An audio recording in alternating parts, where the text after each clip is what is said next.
ГСП онлайн. Городские новости сейчас. В минувшее воскресенье спортзал «Пауэр Ухта» провел заключительное в этом сезоне соревнование. Открытое первенство муниципалитета. Стабильно за спортивный год в этом помещении состязания проходит 4 раза.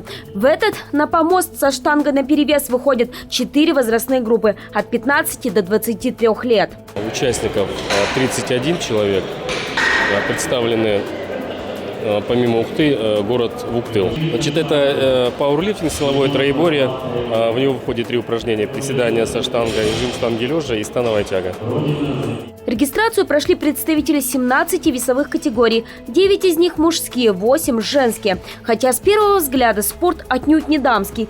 Но кажется, этих сильных девушек такие предрассудки ничуть не беспокоят. Конечно, мужчин больше, говорит организатор. Но каждый год работать со штангой приходят и представительницы слабого пола. На первых соревнованиях юные спортсменки плачут, а к концу сезона даже и бровью не ведут. Хотя на деле они все те же стеснительные барышни, отказываются от интервью. Приходится отдуваться тренеру. Девчонки у меня занимаются уже где-то полгода. Уже подобрались к кандидату мастера спорта.